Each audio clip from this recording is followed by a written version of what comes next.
Ladies and gentlemen, please welcome President, Entertainment and Devices Division, Microsoft Corporation, Robbie Bach.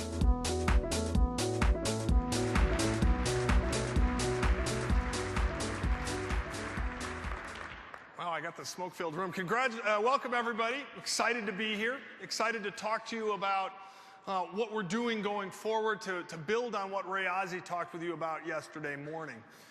Yesterday, Ray talked about the how that we're going to build these applications and services and really change the way people get experiences with new technology. I want to talk today a little bit more about the why. I want to talk about why we're going to build them, how we're going to build businesses around them, and what new opportunities there are to reach customers and actually distribute the great things that we can create. Now, I noted yesterday that there was a lot of applause for the remote debugging demo. I promise you there will be no remote debugging taking place this afternoon. This will be much more of a marketing and business discussion to really reach out and explain how we take those things that have now been fully debugged and deliver them to our customers and get people excited about doing them. I think the interesting thing to note is that the same technology that is transforming the way development's done is transforming the world of marketing. And so how we reach people in this digital age is changing, and I want to talk about that in some depth today. And I'm going to do it in the context of the work we do in the Entertainment and Devices Division, as well as with the help from partners who are in other businesses who have other ways of reaching out to their customers. So let me talk about what we do in Entertainment and Devices. We're basically in 4 businesses. We're in the communications business. You should think of that as Windows Mobile. We're in the gaming business. This is our Xbox business and the work we do with games for Windows. We're in the video business, largest deliverer of IPTV services, our Media Center product, which we're actually going to talk about a fair amount today. And we're obviously in the music space with our new product Zune and the work we do with Plays for Sure. Now, all of these products are brought together by an idea we call connected entertainment. And connected entertainment is the simple premise that people are going to want to be able to get their entertainment experiences whenever and wherever they want on whatever device. So whether they're in the living room, the family room, the kid's bedroom, in a car, at work, they have a set of entertainment experiences they want. Whether it's video, gaming, music, communication services, these are the things that they want to tie together. And our job in building out our services and products in this area is to make sure we can deliver that connected entertainment experience. Now, there are 3 aspects to that connected entertainment experience that are important. And they're important for what we do in our business, but they're also important in the context of what we're doing in marketing. So I want to go through those with a little bit of detail. First of all, in this new world, connected entertainment really is about creating personal experiences. If you think about what people do to customize cars, if you think about what people do, this will seem like a goofy example, but to tattoo their body, what are they doing? They're creating a personal experience. What do they do when they customize their Xbox? What do they do when they customize their desktop on a PC? They are creating a personal experience. Why do they pick different colors for an iPod or for a Zune? They want to create a personal experience. And so we have to figure out how, in all the things we do in marketing, we make that personal. The second thing we have to do is we have to make these experiences interactive. I'll use my son as an example, he's a junior in high school, and watching him do homework is kind of like watching the conductor of an orchestra. Because on the left-hand side, he has some chat sessions going on. On the right-hand side, he's got his music playing. He probably has a video from YouTube up on the desktop. He's talking to somebody on the phone about the homework, and he's actually doing the homework. And he's doing it all at the same time. Now, when I watch him go down to the TV room, it's exactly the same experience. He's flipping back and forth between different channels. He's playing Xbox. He's talking with his friends on Xbox Live. It is a fully interactive experience. Why is American Idol so exciting? Part of it is because Simon can be sometimes a jerk, and that's interesting to watch. And part of it is because the judges don't get to decide who wins. People get to vote. It's an interactive entertainment experience. And so we have to be very clear and careful about making that happen. The third point about connected entertainment that's critical is that it has to be a social experience. And again, I go back to my son. When I turned 16 and I got my driver's license, the first thing I wanted to do was I wanted to go on a date, because now I could do it without my parents. Dates for kids who are 16 now aren't, a guy and a girl going out. They're a group of 20 going out. When they have the big dance at school, I asked my son, he says, so what are you doing for the big dance? He says, well, 20 people are coming over at our house to get pictures taken. And then we're going together in a bus to a restaurant, and then we're going in the bus to the party, and then we're going to the after party together, and then we're sleeping over at 2 different houses after that.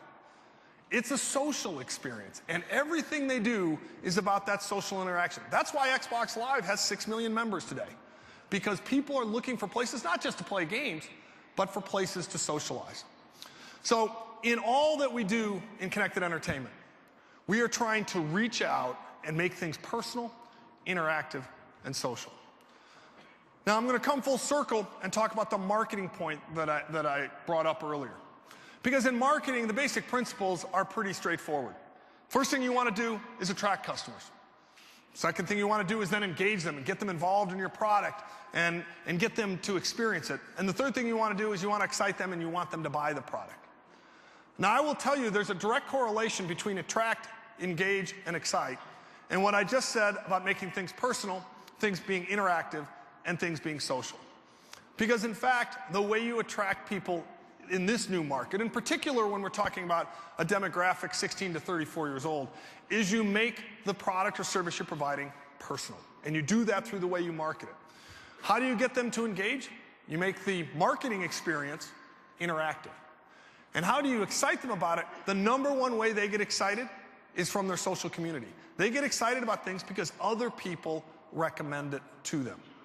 And so our challenge today in this digital world is figuring out how we make this, what we call experiential marketing, work in the construct of attracting, engaging, exciting our customers. So what I'm going to do is I'm going to take you through some examples of how we go through each of these phases in reaching out to customers using software and services and these new vehicles to reach people and bring to life the things that Ray talked about yesterday so that customers can actually get it, buy it, experience it, and be excited about it. So let's start first with attracting. And again, the big thing here is about making it personal. The generation of consumers we have today is amongst the most skeptical in the world, certainly in our history. And what they want is they want a personal experience. They don't think of it as mass media. They think of it as their media. They don't think of it as Microsoft's Xbox. They think of it as my Xbox. And we really have to figure out how to make all of these things personal. Where I want to start is with a program we did on Xbox 360 with Burger King to really talk about how we can attract those customers and get them engaged in what we were doing. And you're going to see some really interesting ways to get a customer of this type attracted to a product like Burger King. And we're going to roll a videotape to actually show that to you.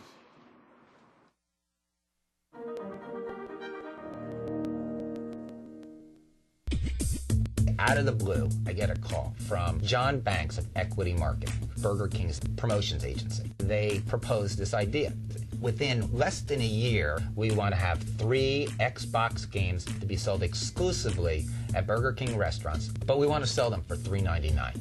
I basically thought it was impossible. We knew it was going to be an ambitious undertaking, but that is the BK way. Always up for a challenge, we looked at Xbox Live Arcade. They wanted to do games more robust than a traditional digital distributed game. It's more like a full retail level game that costs $60.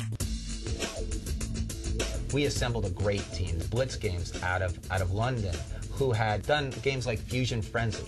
Crispin Porter, the ad agency, which has done some of the best advertising work. This is the first video game that anybody here has ever made. And we had to trust each other. We had to trust each other. That was really important. We worked a lot of hours together. We both had to pull out all the stops to make this happen. From a business perspective, there's never been an advert game initiative this big ever.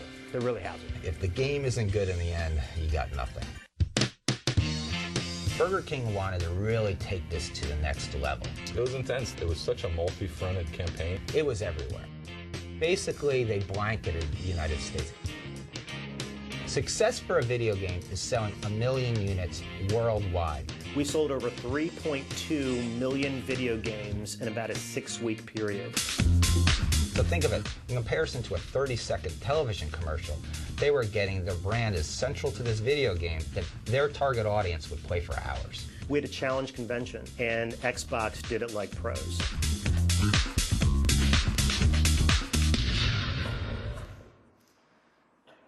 Now, if you'd asked me a year ago, gosh, you're going to do a promotion with the Burger King guy on Xbox Live Arcade, and it's going to generate headlines in the business press about how it lifted Burger King's sales, I would have been truly surprised. In fact, financial analysts on Wall Street started to give Burger King a higher multiple in their stock price because of the success of this promotion. And it had a demonstrable impact on their financial results. And that's a way of just attracting customers in an interesting, engaging way and using a medium which they were accustomed to and excited about.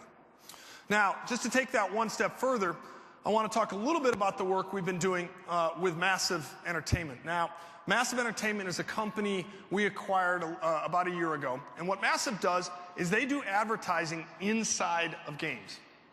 So this is their ability, again, to attract customers by putting the ad where the customers are, which is playing the video games. The cool thing about this is we're able to do it in a way in which it's a part of the game. So the gamers actually appreciate the fact that the ads are there. So if you look on the left, that's a game called Need for Speed Carbon from Electronic Arts, a great racing game. And that Dairy Queen ad, the next time you come around, will be a different ad. Might be from Dairy Queen, might be from somebody else. But it will change real time as you play through the game. Likewise, if you look at the Major League Baseball 2K7 game from Take-Two Interactive, the subway sign in the back, just like in the real ballpark when you're on TV, is rotating in the background. And you will get new ads over time. For our demographic, again, that 18 to 34-year-old that you're trying to reach, this is the best kind of advertising because it's in context. It makes the game more realistic, it makes the experience better, and yet the impressions to attract people to the product are still there. Again, the way we're using software and services to actually reach out and market to our customers. To give you an idea, we have about 60 advertisers today. We'll have about 100 game titles with this technology built in by year end. And we see this as continuing to expand our ability to reach people. Now, the final example I want to talk about in the attract space is to talk about work we've been doing with Xbox 360 and Media Center and Nissan. And again, this is an example of product placement. We're teaming with car companies to do this. And what people want to do inside our new game, which will be coming out shortly, Forza 2, is people want to be able to personalize and customize the car. They want to be able to interact with it and experience the car in the Xbox 360 experience. Again, a way for us to attract customers for Nissan, get them excited, and bring them into the marketing loop. Now, on the Media Center side, Nissan's done some very interesting work around advertising and some new ad prototypes in Media Center. Their goal is to use the fact that there's over 30 million media centers in the world. And by the way, there's 10, 11 million Xboxes that can connect to those media centers. And use that as a way to reach people while they're experiencing entertainment. So to give you an example of that, I want to welcome Steve Kerho from Nissan on the stage to talk about how we're going to work through this. Steve?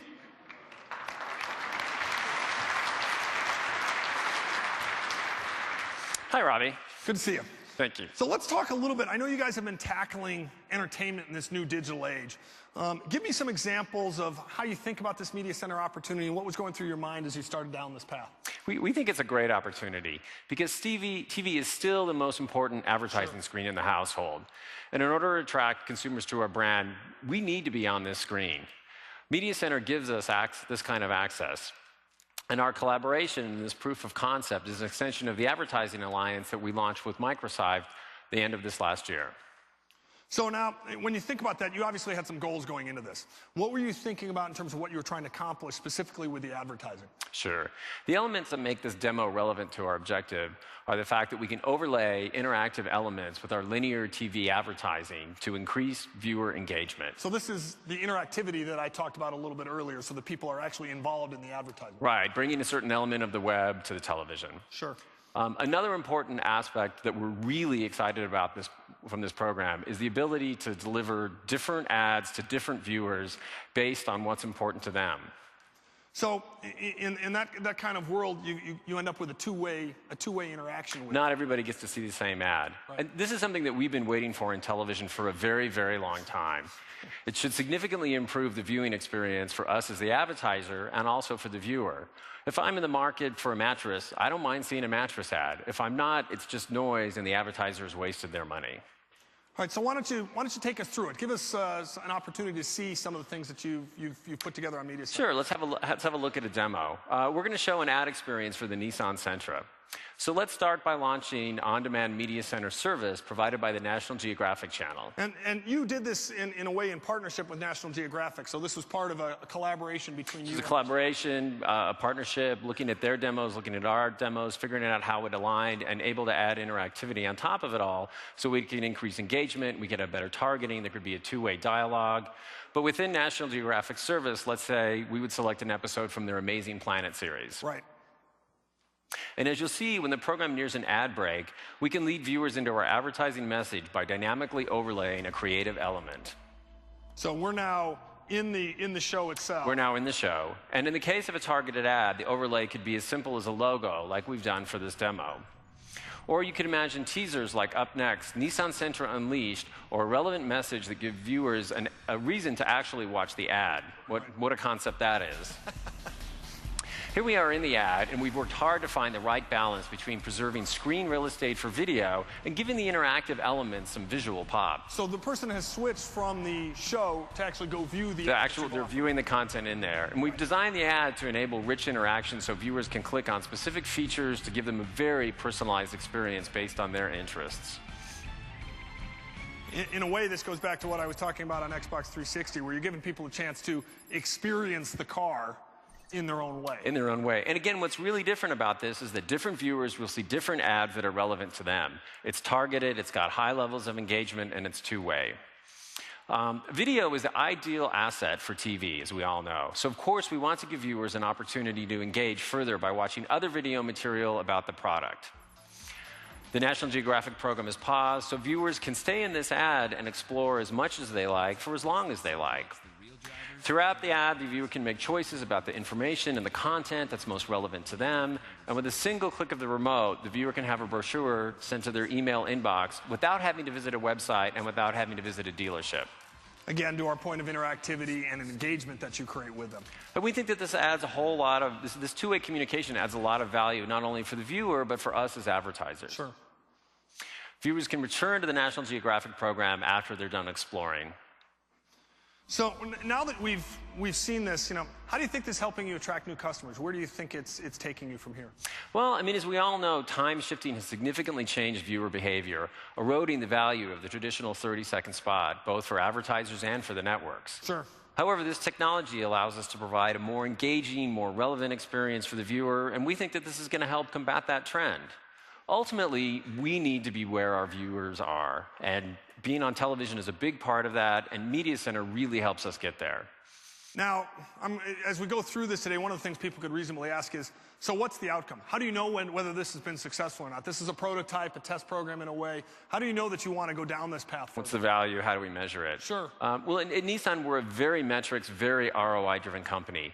And we have a variety of measures that we use to determine the efficiency and the effectiveness of every campaign at every phase of the purchase funnel. Right. And from going through all this data, one of the things we've learned is that the media that has the highest ROI is the media that allows us to choose the right message to the right consumer at the right time. And what's so exciting is this is the functionality that's at the very heart of the Media Center, which is why we're so excited about it as an advertising platform. Sure. I really appreciate you being up here. It's a great demo. Great to see you doing this. Thank you very much. Thanks very much.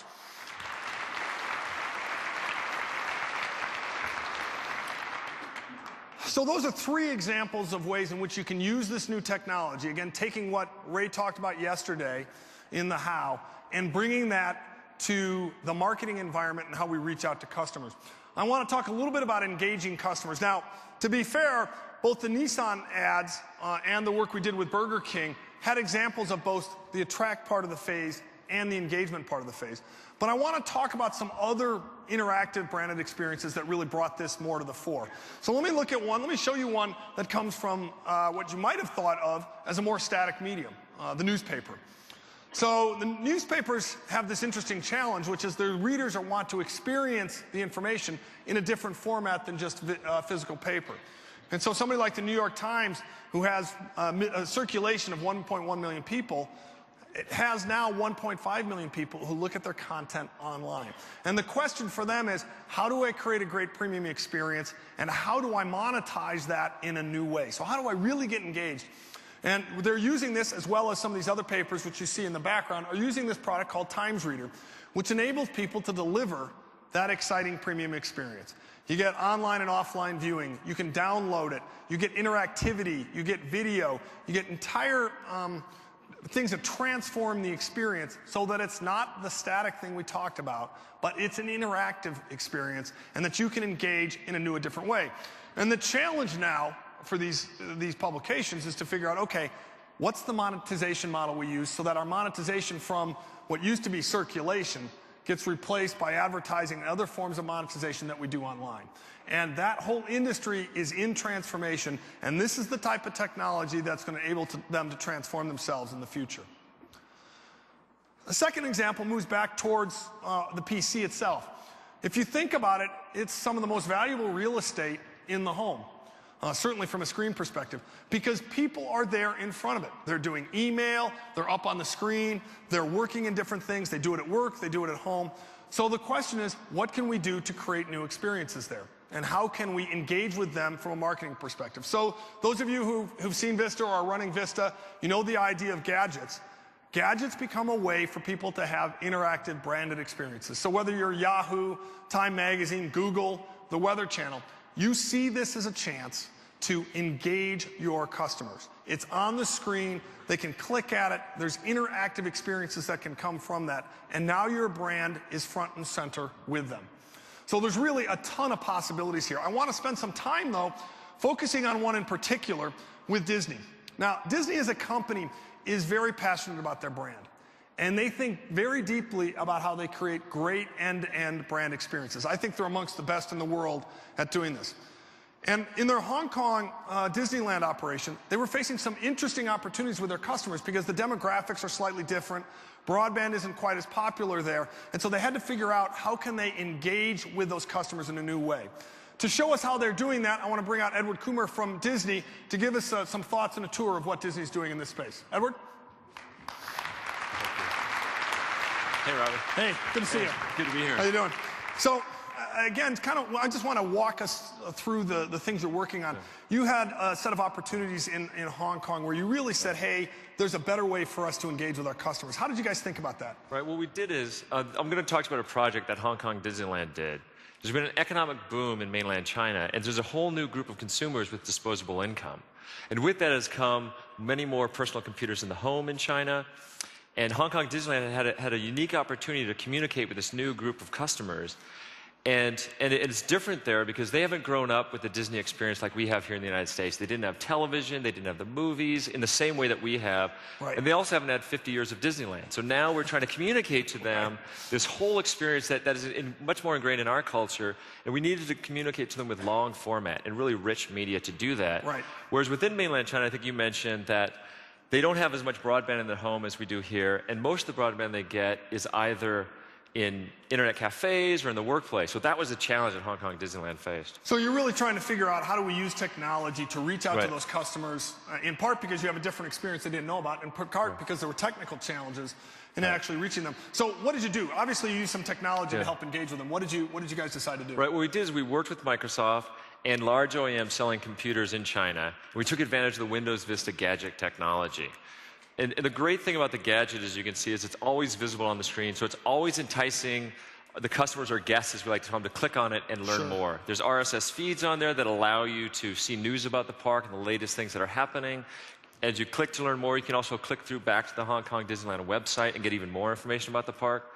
But probably most importantly, it allows us to deliver long format content, really rich media, gigabytes of information in terms of audio and visual and pictures that really communicate that immersive experience that are our theme parks. And they're learning the culture of Disney through the process of doing that. I mean, right, they're learning exactly. about your characters and learning about what Disney means in a world in which they didn't know that in the past. Exactly. It also overcomes the broadband issue, but also any infrastructure issues that happen in China.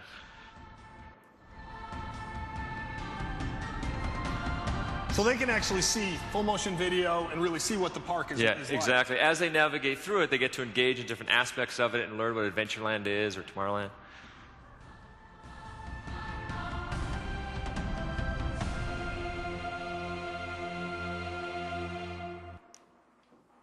And it's always running on the desktop, so it's constantly being updated. Ray Ozzie talked about software plus services, and that's exactly what the gadget is. As the park evolves and changes and new things happen there, we can always download new content onto it, and they can be constantly updated as to what's happening. Of course, we do it in multiple languages. It's in English, it's in traditional Chinese, it's in simplified Chinese. So we're making sure that we're communicating with the right audience. People can also build out virtual itineraries. They can plan what they want to do in the park at home and then bring that to the park when they get there. And we'll continue to extend it with new interactive experiences so it can continue to grow and evolve. It's really cool because this is effectively having a Disney application. Right. On the PC. Exactly. And in fact, it's delivered in a way that is still promotional, still achieves your marketing objectives, but from the consumer's perspective, the guest's perspective, right, exactly. in the case, Thank you. It's like having an application that they're working with. Right. Now, how do you think about the success of this project? How do you think about, again, measuring whether you want to do this deeply? Maybe you want to do it in Japan. Maybe you want to be doing this in the U.S. Right. How do you think about expanding on that? Yeah, well, for Hong Kong, we can measure it in multiple ways. One, we can look at the RSS feeds and see how many people are getting that information, see who downloads any add-ons we put out there for it, as well as people who click through back to the Hong Kong Disneyland website. Right. But the real ultimate measure for us is people coming to our theme parks and truly experiencing it. This is a representation of that. And so we built that in our theme parks. One of the big activities is pin collecting and trading. So in the gadget, if you look down in the lower left, there's a little purple box, and there's a pin in there. So as you navigate around and engage in the content, you collect pins. You kind of discover them throughout the gadget. So you're on a little bit of a treasure hunt, so to speak, as you go through this. Exactly. And then once you've discovered all 8 of them, you have the ability to print out a coupon, and you can print that coupon, take it to the park, and redeem it. So that gives us the arc from the gadget all the way into the theme park, and that's how we truly measure that this is working. So then for you us. can literally say, you can look at redemption rates on coupons and say, hey, wow, when we did this, we got this kind of redemption. You can see a direct connection between the activities. Exactly. That is very, very cool. Great example of engaging with customers. Thanks very much for sharing. Hey, thanks for having me. Appreciate it.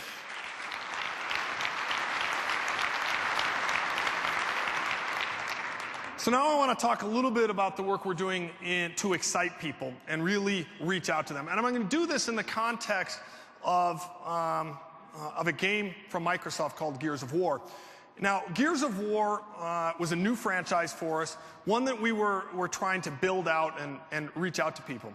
And we did an ad for Gears of War that I actually thought was quite unique and quite exciting and a very good ad for what we wanted to accomplish. But the question we raised in this excitement phase is, how do we interact socially? How do we get the community engaged? So first thing I want to do is actually show you the spot. It features some music from Tears for Fears, Mad World, and then we'll talk about how ultimately the community ended up engaging with us. So let's roll that video.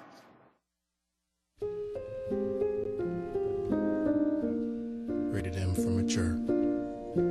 All around me are familiar faces, worn out places, worn out faces.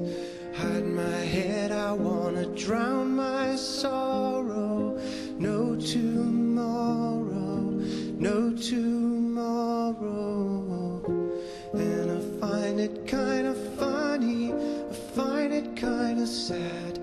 The dreams in which I'm dying are the best I've ever had. I find it hard to tell you, I find it hard to take. When people run in circles, it's a very, very mad world. Mad world. Now, that ad as a standalone ad won bunches of awards. Thanks. It really is a very cool ad, and by itself was a breakout in the gaming industry for how you advertise a game, particularly one in the genre, which is sort of the horror and shooting combination that's in Gears of War. But the interesting part for us that was more exciting is the community adopted the spot. The gaming community said, wow, that's a cool ad. What can we do with it? We posted the ad on Xbox Live, which is something we regularly do. So people went up to our video download service, downloaded it, and suddenly we started to see mashups. People started posting it in other places. People started personalizing interacting, and creating a social experience. All those things that I talked about earlier out of the advertisement. Now, I want to show you a short clip from one that I particularly liked. I'm kind of an old guy, and I remember Saturday Night Fever. I'm sure not very many people in this audience actually remember that movie. But there's a scene at the beginning where John Travolta is walking down the street to the song Staying Alive, and people took that and did a mashup between that and Gears of War ads. So let's just quickly show that short clip.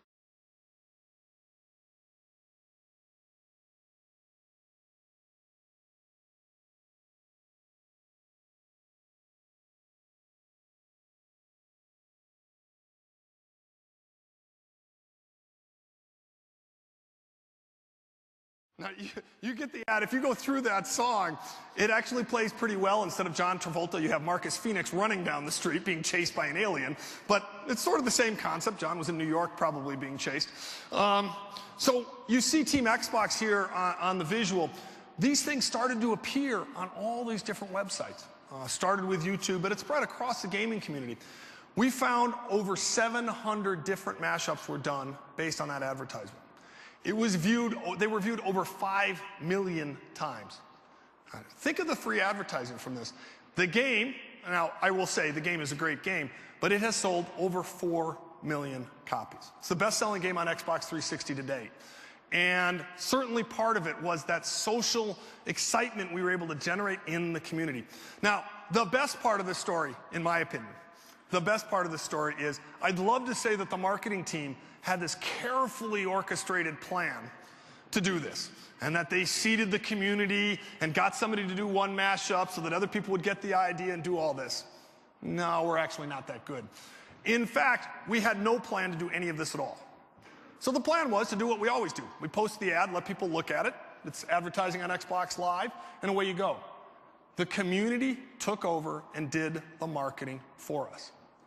That, to me, is the excitement you get from using the software and service technology that Ray talked about yesterday and bringing it to life in the work that we're doing in marketing and reaching out to sell to our customers. So that's a great example from Gears of War. Let me talk more broadly about the work we're doing on Xbox Live. This is probably our best example of building community and using that to excite customers. Xbox Live, for those of you who don't know, is the online gaming service that goes with Xbox. And originally the idea here was for people to play other games against other people. It was a subscription service. It's $49 a year. We have, well over 3 million people paying the subscription, about 6 million people who come to the site. Very popular place. But why do 6 million people come there, especially if some of them aren't playing online games? The reason they come there is for the community, for the reach out they get from other people there, meeting their friends there, playing Xbox Live arcade games like, frankly, the Burger King games that you saw earlier, downloading movies, downloading videos. We actually have a whole movie and video service that's very popular there. The ability to see those advertisements first. We have created a social community there, and that community markets to itself. And they really do self-serve each other. I'll give you an example. You'd think, well, gosh, download videos. What would be something that would be hard to get people to pay for? Now, it turns out South Park, very popular show, lots of different ways you can get it. And you'd say, well, how are you going to get people to pay to download South Park? Well, the guys who do South Park Comedy Central don't do the show in HD. And so you can't get it in high definition anywhere. So we said, well, let's try it in high definition. Now, if you know South Park, it's a little goofy to think of all those 2D characters running around in high definition. In fact, it's one of the leading downloads we have on Xbox Live Video. Why does that happen? It happens, I'm sure the HD versions of South Park are beautiful. I'm sure that's true. But that's also sort of irrelevant. It happens because of the community that gets built around that. And we're letting that community do the work. And they like doing it, and they get better references, they get trusted referrals, and that's the kind of excitement and activity you want to build. Now, I've given you some examples that I think are pretty exciting in the video space. We've seen things on the PC, we've seen things from video games, we've seen things from the TV. But one of the places where you might say, gosh, how do I excite people in the world of radio? You'd think of the, maybe the oldest form of electronic medium in some ways, and how do we get those people excited? So what I want to do is I want to bring out Jason DuPonte from BBC Radio, and he's going to talk about how they face this challenge in the BBC context. Jason? Hi, how are you? Good to have you. Come on out. Thanks. So you heard me talk about Gears of War. Yep. You saw the cool example with National Geographic. You're in a little bit of a different situation, a little bit of a different space. You're a government-sponsored radio program. How do you think about this? What are the types of things you were trying to accomplish and work on in this area? Right. Well, like you said, we're publicly funded broadcasters, so we're very, very different from most of the other major media organizations in the world in that we don't get any advertising revenue. All of our revenue comes from a fee that's paid by people in the UK who have a television. Right. That's it. And the only way that we can keep them paying that fee is for them to keep appreciating us and attributing credit to us. So it's incredibly important that we constantly build up that type of relationship with our audience members. Now, one of the audiences that we have a really hard time with is teenagers and young people. It's that 18 to 34 demographic that I was talking about before. It's the Xbox guys. Yeah, it is. It's exactly. And so people love us when they're young. People love us when they're old, but in between it's a little bit tricky. So one of the things we're trying to do, and what I'm going to show today, is how we can bring Radio 1, which is our youth radio service, together with the web, which is someplace where these guys are native, and other parts of the internet experience, to try and build up a much stronger type of relationship and get more credit from them. Sure. Now, talk to us about what you did to actually make that happen from a Windows application perspective, a technology perspective. Because I know you actually went in and used the technology to bring that out. We did. What we did here is we've been prototyping with Silverlight and some of the APIs that MSN are opening up to try and get to more of the places where the teenagers are native, get the content out in front of them in places where they want to be around their internet experience. So this is all part of our BBC 2.0 initiative, which is trying to reinvent the way the BBC operates on the web over the next 3 years. Sure. And the way we're trying to do that is through following some principles that we've got, which is about being part of the web, not just being a big content island on it. We want to interoperate with as many technologies and services and platforms as possible.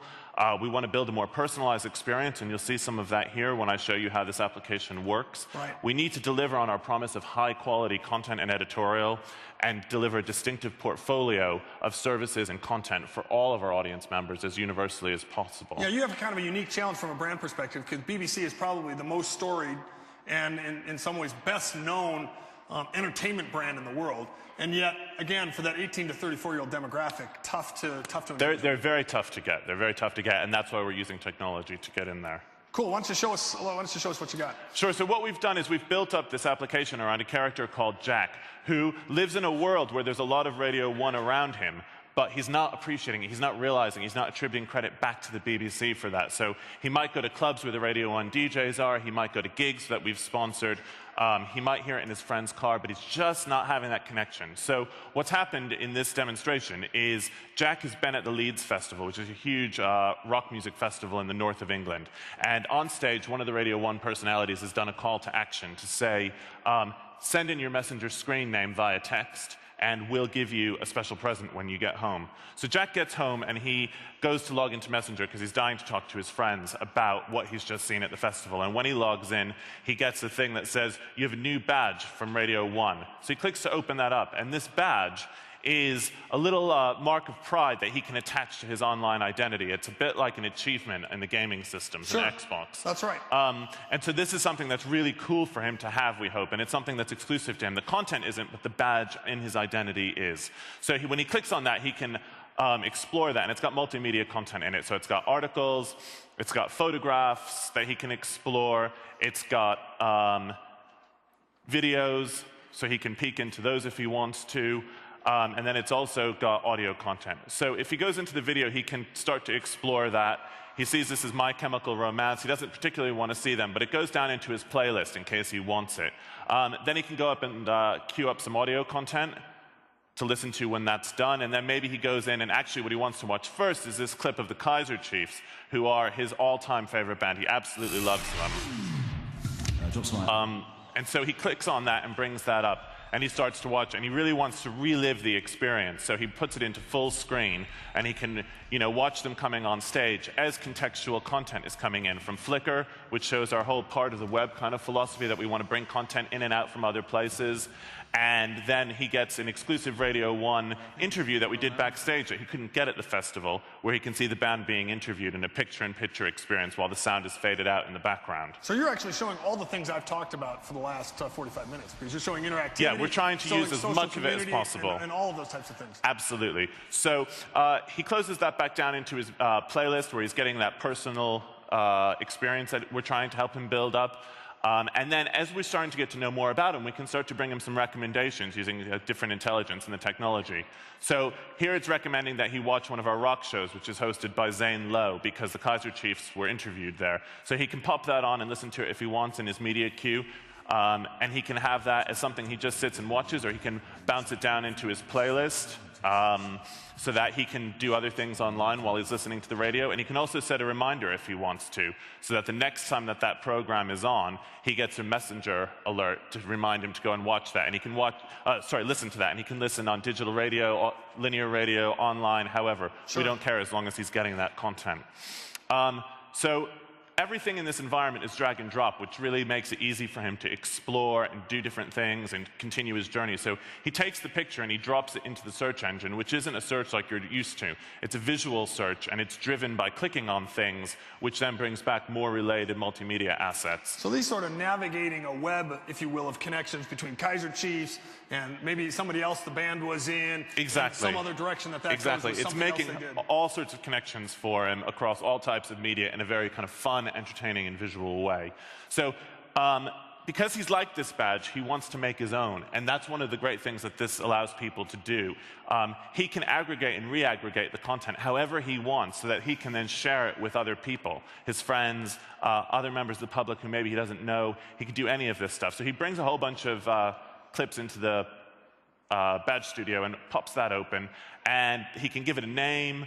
He can attach keywords that let him pull in RSS content from around the BBC and around the web, put a description on it if he wants, and then he has the opportunity to create it as a private badge, which is just a personal little collection of media content, or a public badge. And that's what he's going to do, because he wants to share this with all of the people that he knows. So he can say, I'm a Kaiser Chiefs fan, and this is my favorite bits of them. This goes back to exactly what I was talking about before about the social community on Xbox Live. This is you, absolutely, in an interesting way, you enabling your listeners to create their own social community, which then attributes back to the BBC brand. Completely, completely. And we know that this is an environment that people, teenagers who are into gaming, are used to and comfortable with. So this is a great opportunity for us to present the BBC in a way that they're comfortable with and that feels right for them, we hope. So he can watch this badge now to make sure he's got it just the way he wants it by dragging it into the media queue and double-checking what's in there. And then, one of the really cool things he can do is actually share it via Messenger. So he goes into Messenger and starts talking to his friend Jill. And Jill is someone he was at the festival with, and he wants to relive that whole kind of concert experience with her. So he goes in and he starts chatting, and then he can open up an activity window where they actually share the badge. And this is fantastic for us, because we know that people try to do this with the radio player that we have now. They kind of start the radio program, go 3, 2, 1, press the button, and they're chatting in different windows, and it doesn't quite come together. So this is, again, us trying to adapt our content and applications to the places where the audience are behaving the way that they already are. What it enables you to do is create the virtual living room. Because exactly. Instead of having to invite Jill over, and in today's world, Jill might be in a different city, she might be at a different university, they can now have that virtual couch experience just right on the Absolutely. PC. So it takes away that solo experience to a certain extent. And it's, we know teenagers are in Messenger, and we know that they're there all the time. So again, it's us pushing our content out to where they are and finding new ways of delivering it. So now, how did this get you to a deeper engagement with your audience? How does this accrue back to the BBC, and how does that benefit you? Well, hopefully what we're doing is bringing the BBC to where they are, instead of saying, you have to come to us, which is very parochial. Right. It's not, and what we're trying to do is constantly build up that brand experience. So you'll see, we've got Radio 1 all over the place here, which is one thing. But at the same time, we're kind of associating Radio 1 with things they're familiar with and experiences they're familiar with, which, with teenagers, you've got to make them think it's cool. And so these are the things that they think are cool, hopefully. So last question for the audience. They saw Ray's presentation yesterday where he was sort of showing the fundamentals of how How did you guys build this? What tools did you guys use to do this? Well, we use Silverlight for a lot of it, and we use a lot of the APIs that are opening up. And this is part of the kind of constant innovation that we're trying to do, where we use and prototype with as many different technologies, especially the kind of Web 2.0 technologies, as possible. So this is a great opportunity for us to do. Of course, Silverlight will enable you to take this across multiple platforms. Exactly, and that's why exactly, absolutely. And that's one of the things that we're trying to show here is, how you can move in and out of different applications, and with different users all having a great experience. That is an awesome experience. Congratulations, great work. Thanks a lot. Thanks for very having much. us. Good stuff.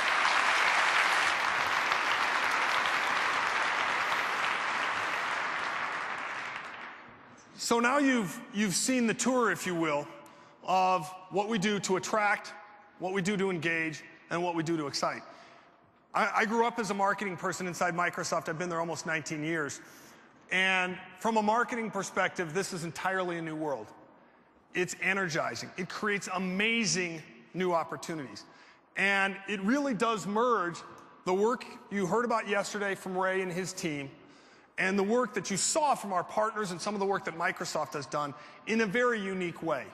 In effect, the tools and services and applications are becoming part of the medium.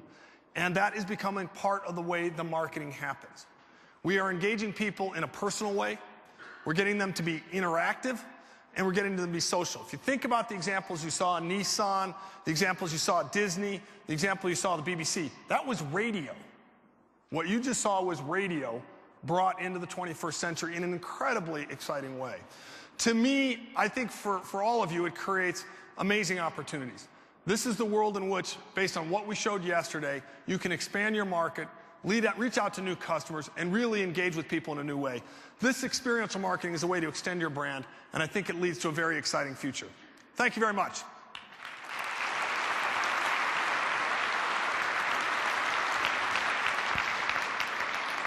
Now, I want to introduce my colleague, Gail Troberman, who's going to come out on stage and take us through the continuation of the session. Gail, you want to come out and we can chat for a moment. Ladies and gentlemen, welcome Gail Troberman. How's it going? Gail, good to see you. So now, tell us where we're going to go from here. How are you going to expand on some of the things you saw here and some of the demos that we showed? Sure. So I think you did a great job setting up how quickly and rapidly the world of marketing is changing. And the premise that we've set up for today is marketing dead? And a whole new discipline is growing out of this technological revolution? Right. Or is marketing evolving? And what does that mean? What does it mean if you're a developer? What does it mean if you're a designer? What does it mean if you're an advertiser or a marketer? What does it mean for all of these different disciplines to completely reinvent from the bottom up? Very cool. It looks like you're ready for some guests. Thanks we very have much. Some exciting guests. Good luck. Take care. Thank you. We have an acclaimed panel. Thank you. I will start here by introducing the people that we're going to torture a little bit today and hopefully have them help us define the future a little bit. I think Robbie showed you a lot of amazing examples of how the world's changing, and I'm going to introduce some esteemed folks who I believe are paving the way towards the future, and we're going to open it up to you guys to challenge them as well and hopefully help us all come out of the room with a sense of what this technological change means. And as these new technologies that we've been talking about for the last couple of days start colliding with $3 trillion in marketing spend every year, what does that mean? And that's what we hope to answer today. So with that, I'd like to introduce Carol Cruz. Carol is a pioneer, I would say, in interactive marketing. She has been taking one of the world's most established brands into this new area, and she heads up interactive marketing and digital media for Coca-Cola. Thank you. Andrew Roshbas is publisher of The Economist, one of the leading publications serving millions and millions of consumers in over 200 countries today, both in its print form and its online form. And he's very much at the heart of how publishing and media has changed and has to continue to change to move us all forward. Andrew. John Shaw. John Shaw's the guy I'm always scared of. He's the guy you have to negotiate with to actually close the deal. John represents all of the interactive media buying for the Coca-Cola brands at Starcom MediaVest, and he's going to talk a little bit about where the money's going and how the money is changing the landscape in the media and marketing industry. And last but not least, Winston Binge. Winston is also, I'd say, a pioneer in integrative technology development. He works at Crispin Portobogowski. He's worked on some of the campaigns Robbie talked about earlier, some of the brilliant work for Burger King, for some of the Coca-Cola brands, Volkswagen, and he's really been at the forefront of how agencies are beginning to really rethink how they approach digital and integrate it into their campaigns. Before that, he was also one of the guys involved in some of the little project you might know as Nike ID and a lot of Nike's interactive marketing programs. So Winston Minch. Thank you. Okay, so I thought I'd start with a quick, fast question, which is the premise of the panel, which is marketing dead? Is it alive and healthy, or is it just in need of a little bit of a makeover or a better publicist? I hope it's not dead or we don't have jobs. I'll answer that. I don't think marketing's dead. I think it's evolving. In fact, it's probably becoming more and more important because there's so many ways to reach consumers. And yet the market's so fragmented that it's actually harder to reach consumers now. You know, in the 1960s, you could buy TV on 3 broadcast stations and reach the majority of Americans. I'd say that marketing's getting harder now, but definitely not dead. Yeah, and I'd also say that, you know, that's a tough one. It's evolving and it's changing, and I think particularly at the agency level when you're, you know, working, you know, with partner companies, you're just seeing an evolution of how marketing's treated within those companies. There's a mix, and you know, as we talk about it, mass media is not really going away. It's just changing as well. And so I think we're going to see this. There's just kind of more cross-platform touch points and people getting to know different media as they work in it. So not dead, but needs to change a lot? Yeah. Is that kind of what I can take away there? What do you guys think? You know, we've been talking for a couple of days here about technology. And, you know, the individual technologies, we've been going deep on a lot of specific technologies. What do you see from your perspective has really been the biggest technological change to what you do every day as a marketer, as a publisher? Well, I think most of the publicity goes to the clever brand advertising that you see and the technology that goes with that. But fundamentally, that hasn't changed much, I think. It's just a new technology applied by creative people to reach an audience. I think the area where technology has actually affected most is the boring, below-the-line, direct marketing stuff. The stuff that targets you as consumers, as individuals, tries to understand who you are and target you in a more relevant way, and that actually that's, I think, the biggest impact of technology rather than actually the technologies that have been talked about at this conference, which I think are just new ways of putting out interesting creative. I think, I think technology has enabled proliferation of different media choices, not only for consumers but for advertisers. And what Carol said, you know, it used to be that there were 3 television networks and 10 magazines, and you had a couple martinis at lunch and went home. But now there are spreadsheet. Yeah. I mean, now there are hundreds of different choices, and maybe thousands. And you know, there are 6 new VOD channels since 6 months ago, and it's very difficult to keep up with, but it's a very exciting time. And I think the interesting thing for us is that, you know, when it comes down to it, we're all trying to tell good stories, you know, about our brand and about, you know, our consumer and for the consumer. And so what it really does, and what's so exciting to me, and you can see about some of the work that we just looked at, is that it lets the narration go further out there, and you can connect stories in different places. And that's really exciting because it makes a brand experience richer and deeper, and, you know, almost, you know, kind of like unending, which I think potentially when you get some of these games out there, people just won't get off. So that's really, for me, I think of it as something that's just the playing field's just getting longer. But the thing which seems to me not proved yet is whether or not technology allows brands to interact directly with consumers. Traditionally, brands have had to rely on media companies, such as my own, to interact and engage with you as customers, and you have used that engagement that we provide to piggyback a brand message of their own. The hope of companies today is that they can disintermediate companies like mine and go straight to the consumer and build a compelling engagement with the consumer without the need of a media company. And I try and be unbiased about it, but I think you can con people out of their money, but you can't con them out of their time. And I think that what brands will find, it's a lot more difficult to engage consumers. And, you know, Robbie can show a few examples, but actually the thousands of examples that he doesn't show are the ones that don't engage consumers, and actually engaging readers in my case, or engaging viewers, or engaging an audience, that's a really, really hard thing to do. And I think that brands will, despite all this technology does not build engagement. Well, actually I think the challenge is the content, right? Because if you don't have compelling content, it doesn't really matter how you're bringing that message to consumers. So I might have a great website, My Coke Rewards, we have someone new signs up every 4 seconds, but I still need to buy media to help drive that traffic. And so I think that is one piece of it, is I can engage directly with that consumer, but I still may need media to drive awareness.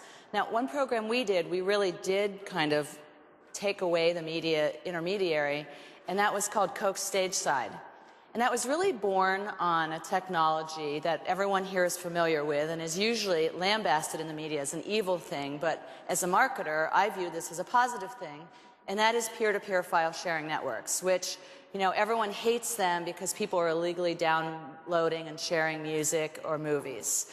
What we saw is that this was a consumer behavior that consumers are doing every day in far, far greater numbers than the legal forms of receiving content. But what Coca-Cola was going to do is use those rails, use that way of reaching consumers, but do it in a legal way.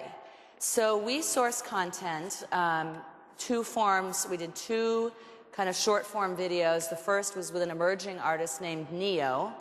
And we actually used the peer-to-peer file sharing community to identify an up-and-coming artist before he broke, because that was what consumers were sharing.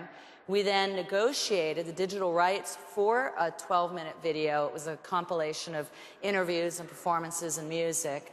And we put that out on the file sharing community. It was so successful that we did the same thing with Jay-Z when he had his reunion or comeback tour. We filmed that event, we created a video, and we put that out there in the peer-to-peer file sharing network to let consumers do what they wanted with it. To spread it around, we couldn't control the distribution. We put it out there. We did have an ability to track somewhat how many downloads, but in this case we reached 3 to 4 million consumers without paying any distribution costs, but we did pay the digital rights. So the consumer won because they had unique content. Coca-Cola won because very lightly branded, though. I mean, you have to have brands that are willing to very lightly brand that kind of content. The artists got all the royalties still, so they didn't miss out. And I thought that was kind of an innovative way then to use technology and, frankly, kind of go around some of the media world to deliver that content right to the users. But I think it's, you know, that's a good example, and there are other examples of that. But I think that actually what Coca-Cola is really good at is making beverages for a mass market all around the world, and that actually to become experts in the selection and the distribution of music is another completely different skill. Now, if you can become, you know, Coca-Cola is one of the biggest companies in the world, you may be able to become multi-skilled, but the majority of companies need to stick to what they do well, and that isn't always building that engagement with a consumer. And absolutely, we would never build our entire media plan on items like that, because you don't just get the scale that we like to reach. But I think there's, you know, there's little chinks in the armor of finding smart ways to engage directly with a consumer. And, but without a doubt, the key is the content. Because if you don't have the content, it doesn't matter what your method is. You can try to shove it down someone's throat, but, you know, if it's not good content, they're not going to view it. And I'm sorry. I think our media partners are And I think we recognize that our media partners are some of the best in the world at creating that content. Thank you. The question then becomes, do we live next to the content or do we live in the content? And I think where the model is moving is much less about adjacency and much more about being really directing and being integrated into the content itself and working with publishers to create advertising experiences that both engage their audience and communicate a brand message. And I don't think you, I mean, I agree with everyone here. I don't think you need to think of digital as a replacement. I mean, I think that the different mediums in media can work together, online, offline. And I think that particularly in, you know, our approach, you know, we have print working with TV, working with web, working with out of home. You know, you name it, working with gaming. And we try and connect all of them, and we try and make have an experience for anyone that can, you know, reach out and touch the brand no matter where it is. But I'm not sure that it's, you know, this idea that the consumer always wins is the right one for a couple of reasons. First of all, this idea of being in the material itself, you know, in my world, which is more, I guess, the business advertising than mass consumer advertising, the fact is that companies do want to control the message. And if you're a major oil company, you do want to control what your message is about global warming. And if you're a technology company, you will have a view about the competition and about where you are placed. And that if you are a respectable media company, you won't agree necessarily with what the advertiser will say. And that at the end of the day, either the trust in media is debased if the media company gives in to that pressure, or what happens is it's not very good advertising for the client. So I'm not convinced that actually this idea of full partnership between advertisers and media creators, content creators, actually does lead to you as consumers getting the best possible content. Except that you had said earlier that you thought that, you know, the kind of data-driven advertising was so important. Knowing who those consumers are and what might interest them. I mean, MSN is going to know what's going to be interesting to a 17-year-old boy who spends time on MSN better, frankly, than we are.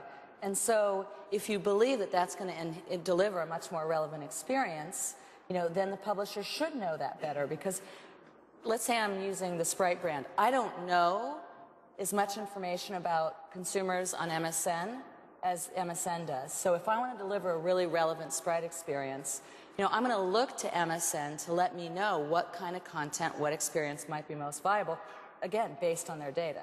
But do I want, as a consumer, my programming built around what you want to say about Sprite and the messages that you want to say about Sprite? I mean, the idea that the best possible content is created in that sort of mass market based around sitting there with an array of consumer products saying, okay, the task today is to write a script that uses all of these, that seems to me not to be the creative way to create content for you. And certainly in the business that I'm in, where what we're trying to bring you is the best possible analysis about world events, that should somehow be influenced, how we present that, by the advertisers we happen to be working with. That would seem to me to fly in the face of us providing the best possible content and analysis for you. I think you make an important distinction between hard news and entertainment.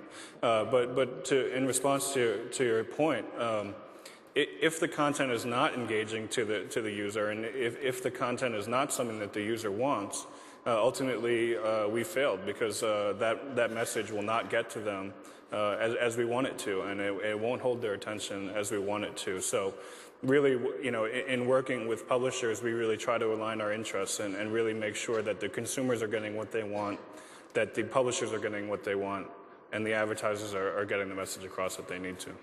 Yeah, I think, you know, I think the debate is fascinating, because I think it's at the heart of exactly this collision that we're talking about. So, you know, I think, you know, I would actually challenge each of you to throw out an example and let us decide whether that collision of marketing and advertising was a powerful win for the consumer, or sometimes it's a little bit of a disruptive collision. And I know on the MSN side, we've had experiences with both, because I think, you know, Andrew, to your point, you can push too hard with a brand and try to bring it into a place where it doesn't belong, where the storytelling isn't natural, and you might actually not, you know, excite and delight the consumer. But I think Robbie showed some really interesting examples of where brands have actually been very thoughtful about the right place to insert their brand and bring entertainment to the consumer in a new way. I do think it gets more challenging when you're talking about a hard news or business news situation. But what's your favorite example, Winston, Well, I mean, I just this think done that, well? I still think we're doing the same thing. We're trying to deliver to our consumer. We're trying to deliver what our consumers want. Mm-hmm. I mean, and that, I think that's. I don't think there's a distinction in our goals there, and I think there's a delivery mechanism difference. And I think that we, you know, from my perspective, I'd like to leverage every kind of angle you can. So, for example, you know, working with Volkswagen, we've created a strong marketing voice in the work we do, and try and present the brand in a way that, you know, of course, the company wants to be represented. But we also know that Volkswagen drivers are the most tech-savvy drivers out there, and they have the most iPods, you know, and or, you know, Zunes. Thank you. But the point is that, you know, there's a tech-savvy audience. Let's talk to them. And what they want is they want to grow their own community. And it's similar to what you guys are doing at MSN. You're kind of servicing both needs. And you can, you know, the thing about, you know, the web is that we can figure out what content people prefer. And that's what we talked about backstage, is that that's what you guys are doing, you know, and little, you know, things will move around the page depending on how many people are accessing them. So, I mean, to me, it's again, it's not replacing one or the other. I think there's validity to both arguments. But I don't think it's, forgive me, but I don't think it's true that advertisers are trying to give consumers what they want. What advertisers are trying to do is sell consumers something, quite rightly. But the reality is that the way advertising works is that you, in many cases, accept that you piss off 92% of the audience that you're dealing with in order to sell something to the other 8%. The fact is that on the internet, in all studies, 92% of internet users find adverts distracting, and if they had an easy way to switch them off, they would do so. So the idea that, you know, we as people in media who are trying to create an experience for you as readers, and the advertiser working with us, for whom we are eternally grateful, of course, the idea that we are working towards a common goal of providing you with a compelling experience is just not true. But I think that's exactly the point, and that you know, not only would they turn those ads off, they currently are turning those ads off, and that's, from a media perspective, that's where we are really struggling, and that's the situation that has born this idea of working with publishers to create something that users want, because ultimately, if they don't want it, they currently have the control to not see it. I mean, be it a DVR or some technology for web surfing, you know, it's very difficult to even get your message in front of a consumer, and that's what we're looking to do. Well, let me give you an example. You asked for an example. Let me give you an example without, I won't give you the name of the company, but it's a major corporation that we're dealing with, and they wanted to partner with us to bring a particular business game, if you like, to our audience, which sounded like quite an interesting idea, and we could work together and we'd use our data. And this one involved environmental issues and various other things. And suddenly what's happening is the things that are coming out, because it's our view about what is happening in China, or our view about what would be happening in environmental pollution or something like that, this particular company is saying, hold on a minute, if you say that China is heavily polluting, that might offend the Chinese government, or that might, if you say that Brazil is doing a really good job, what's that going to say to Mexico? And all these sorts of issues that multinationals have to deal with. And I don't think there's anything like the sort of the maturity that's required for this idyll that my colleagues here are talking about, whereby we sit here aligned around trying to provide the best entertainment or the best analysis or the best news for the consumer. It's just the goals are fundamentally not aligned. Well, I think some of the differences, as John alluded to, is, how I market Coke, which is largely an image brand, right? It's a lifestyle image brand, is very different than how I might market Minute Maid orange juice with extra vitamins for children, right? I mean, I used to work for Clorox. Guarantee how I marketed bleach was very different than how I market Coke. Thank God, right? A lot of your advertisers have some more functional brands. I mean, you really need to explain to the consumer you're trying to convey some functional benefits. When you're marketing image brands like in beauty or entertainment brands, soft drinks, etc., it's a different experience. I don't have to teach people about brand Coke or about Sprite. I'm not talking about brand benefits there. So it's all about building brand affinity. And so therefore, my goal in my advertising is to get people to engage with the brand. Okay, when you look at our Super Bowl ads, it wasn't about what's Coca-Cola. It was fun with the brand. Where if you have a very functional brand, well, then you need to be contextually relevant. You need to convey information to that consumer at a time when you're going to catch them in an open mind to receive your information, right? And so I think that's, yeah, you know what? I don't make Minute Maid necessarily an entertainment brand. I don't market it that way because I have functional benefits I'm trying to convey. And so, I don't think we can even compare apples to apples because the brand's or your client's marketing objectives are so different. I mean, I think the other thing, which also perhaps is not in this discussion, which we're not bringing in, which very much is John's area, is the area of price. The reality is that part of the move to interactive digital media is also a excuse and opportunity for companies to try and pay less for their advertising. And I think the impact of that's great. If it means the price of consumer products goes down, that's brilliant. But actually what's happening is many media companies, and thank goodness my company is not one of them, many of them are heavily geared towards advertising. And a 10% drop in advertising is not a 10% drop in profit. It's profits wiped out. And I think what you'll see is over the next 2 or 3 and 5 years, you will see that media brands that you as consumers have relied on for generations are fundamentally going to go out of business because there simply isn't the economic benefit from advertising that those business models are built upon. Now, that may not be a bad thing, and certainly it's a market force, and as the publisher of The Economist, I don't have no objection to market forces, but I do think you, as consumers, need to be aware that this idea that it's all wonderful and you benefit in that respect as well isn't true, that you are going to see major media brands that you rely on going out of business. Do you think that's oh. Yes, marketing is dead. Long live marketing. Do you think that's because, and I talk about this a lot, when coming from the MSN and the Microsoft background, I think one of the things that's been fascinating watching over the 10 years I've been in the digital marketing arena has been the increasing amount, believe it or not, of restraint and respect for the consumer that you see on every side of the equation. And as the industry that collectively created spam, and the industry that then collectively created over-the-page ads, and personally being, on the MSN side of that equation and realizing the risk and the harm we were doing to our user base, the putting those consumers at risk because we weren't respecting their experience.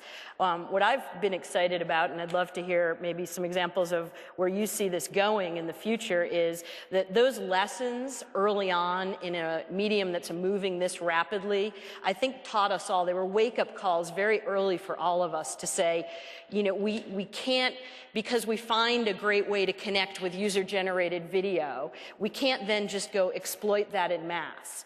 And what we need to do is move with the consumer in a way that respects and entertains them, knowing that the lines are blurring between who actually is the publisher, but understanding that you have to do that. And the beauty of this medium is you get to see that kind of data immediately to know when you're on track or not.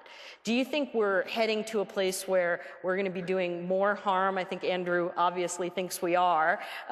Carol, John, Winston, do you think we're going to actually be able to restrain ourselves and get on a path of goodness? Here's where we have a big test. Email we almost ruined because of spam. Online, I think we're going in that direction. We caught ourselves. I think mobile will be the really interesting test, okay? And I do see a lot of constraints. You know, just because we can, as marketers, doesn't mean we should. I can't stand 30-second pre-roll. I think it's ridiculous. You know, just because we can, maybe 5-second if we must. But mobile, to me, is the biggest test, because who wants advertisements on your personal mobile phone that you carry around? I don't think anyone does. But I also don't see a lot of traction, because everyone understands that's such an abomination by consumers who really shouldn't do it. And so everyone's had predicted this meteoric increase in mobile advertising that isn't happening, because no one has figured out how to do it in an acceptable way. So I think we are learning as an industry. Let's not go full force in mobile. Let's try to test our way and figure out how to do it right. And as measurement analysis has gotten better, and there's better tools out there, I think we've changed as developers, have changed the way that we develop content. And gone are the, you know, in a lot of senses of these large-scale 3-year site builds, where, you know, there's a large, you know, upfront capital investment, and by the time you're finished, everything's changed. So everything we do now is much more, you know, built around like this idea of rapid deployment or rapid development. And so it allows us to kind of catch ourselves, which I think is a benefit sometimes. We can see what our users are doing on a real-time basis. And to me, that, you know, you hope that your assumptions are right. And even with quant or like qualitative, you're still going to make some assumptions on the way the UI is set up, or how you deliver the message. And we need to be able to respond quickly to how our consumers and users are really, you know, kind of interacting with the brands. But I think it's, you know, you talk about pre-roll, and it's easy for me to give sort of very negative cases and you to give very positive cases. No, Seems I to don't me, like pre-roll. but no, I'm saying the issue is, to me, in general, the issue is not the 5% very good, the 5% very bad. It's the 90% in the middle. I can speak as a media owner, and everyone in the industry I speak to, the pressure to find inventory for 30-second pre-roll is absolutely enormous. And actually, if there's one thing that you could, of which there is almost no available inventory, and John will know much better than I what the stats are, the one thing you cannot buy today as an advertiser, because there is no available inventory, is 30-second pre-roll. So you may be right, Carol, that they are terrible, but the reality is the marketing community is piling in to pre-roll video. And it's all very well to say it's not, you know, good creative, it's not good for the consumer, but that is what the marketing community is trying to buy today. Well, I think the challenge for all of us, you know, all of us that are creating these experiences, is that the rules change every single day. And, you know, so pre-roll, you know, it's hard for all of us to keep pace, and that's why we have to work quickly. But I mean, the next best way to deliver, you know, an online ad is just around the corner. It could happen tomorrow. And I think that's the challenge we have, but I also think, you know, at least the creatives I work with, that's what makes this such a thrilling ride, is that really you're working with your partners to try to identify the best way to work with your consumer at that given point. I think in response to your point, I think most marketers understand that a 30-second pre-roll is not ideal. I think where that demand is coming from is the fact that they've cut a 30-second TV commercial and they don't want to pay to cut a 15 or a 5 or a 10 or whatever it is. And I think that really speaks to marketers, you know, wanting to try things that, you know, wanting to be online, wanting to run video online, and understanding the consequences involved, but not yet being in a place to develop, you know, video specifically for the web. But you say that. I attended a panel yesterday where one of the speakers was from MSN, one of the MSN's head of monetization, or it's a bit frightening, but I thought it was great, by the way, that Robbie Bach, you know, is giving you a talk which 2,000 people attend about monetization and business, and he just lost $300 million in the last quarter, so not quite sure. But anyway, but made some great games. However, and what this person at MSN was saying was he had offered over the last 4 years that he hates pre-roll video, rather like Carol was saying. He said he'd offered all his advertisers across the whole of MSN to say, look, if you will let me, I will pay to create web-specific advertising to replace your video. I will pay for the creative. I will pay to run the creative. And in 4 years, one advertiser who happened to be a media company had taken him up on that. So the idea that the marketing community is somehow doing anything other than being absolutely delighted to find every opportunity to show the consumer world 30-second pre-roll video, I just don't think it's borne out by the facts. I think that's a bit of a disingenuous offer. I mean, when you're looking at multi-million-dollar production budgets and multi-million-dollar media budgets, that's not something that anybody's going to offer for free. So, you know, I think there is a demand, and I think some marketers are more savvy than others. But I also think that fundamentally, marketers, you know, in the production stage, need to change, need to be a little more nimble to react to things like that. And I think they need to do that in order to make consumers, frankly, care about their ads. It's been interesting on the publisher side because on the debate about the pre-roll, which I love that we're having, I really expected when we launched the first video service on the web, and I really expected that, you know, the thing we could do at that point was a short pre-roll video spot, and I really thought we'd see a lot of the consumer backlash that we had seen from things like direct marketing and email and things like over-the-page ads and leave-behind ads. And honestly, in 3 or 4 years now in the video service business, we haven't seen, and our consumers on MSN are pretty vocal, we haven't seen that backlash. And I don't know if that's because marketers are creating on average, very thoughtful about which video advertising they're placing on the web, or because we all grew up in a television medium and we're used to the idea of a 30 or 60-second spot. But we haven't seen that sort of visceral reaction from consumers to the pre-roll, which is why I do think they've become a very effective mass reach vehicle for the marketing community. Let's switch gears for a little bit. I think we've played that debate through. Agree to disagree.